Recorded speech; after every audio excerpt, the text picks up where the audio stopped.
and long-term goals. Here's a simple example. We value something called critical and creative thinking. It's in every program's goal statement. It's in many school mission statements. It's clearly something we care about. But it is possible to get straight A's at every school in America without critical and creative thinking. As long as you're smart, compliant, do your work, are thorough, you're going to get straight A's in almost every school in America. So a very basic backward design premise then. If critical and creative thinking is the goal long term, using content critically and creatively, to say it a slightly different way, then when we go to plan, we have to make sure week in and week out that we're focusing on critical and creative use of content. Otherwise, we're not going to get it. And this is, I think, the fatal mistake of prep schools. They think because we're smart, because we're motivated, because we hire really intelligent, well-educated people, that this is just going to happen. Sobering story, but it's a true story.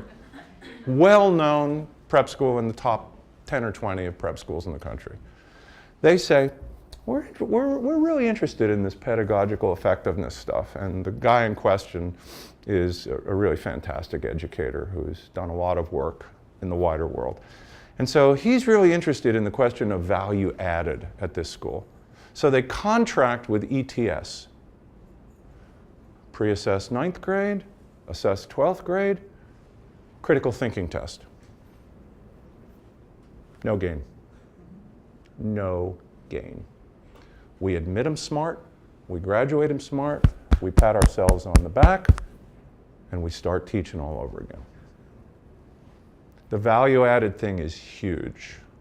You can't just pat yourself on the back because you admit smart people and they do good things. You guys have a higher calling than that. So we want to focus on these long-term goals, and we want to embed them in our short-term plans. And the more you start to think this way, the more you'll realize you're not doing it. Again, I saw this on the soccer field. I saw that we were not developing any strategic thinking. One day I was in a scrimmage, and I'm looking at the scrimmage. You know, I'm there in the middle of the field reffing it. I'm watching people, and I'm saying, there's a lot of aimless running around here. So the ball's over here. Beep! What are you doing and why are you doing it?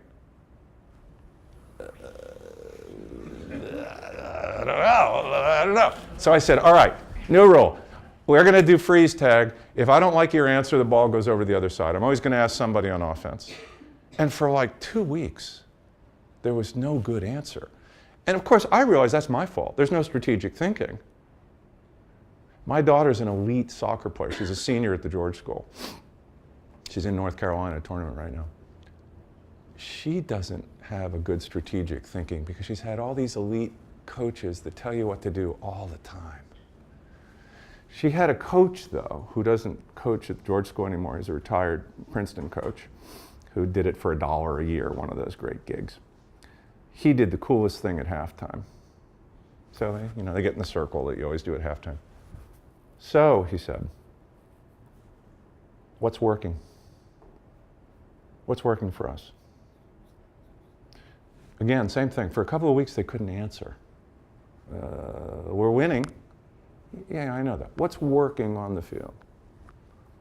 What's not working for us? What do we need to work on in the second half? In other words, Socratic questions was all he did at halftime.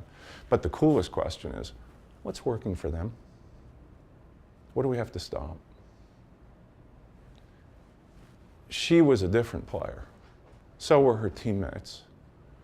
So there's this tendency in even really good programs in schools to not help kids gain proactive control of the situation and have a long-term view. Simple test. All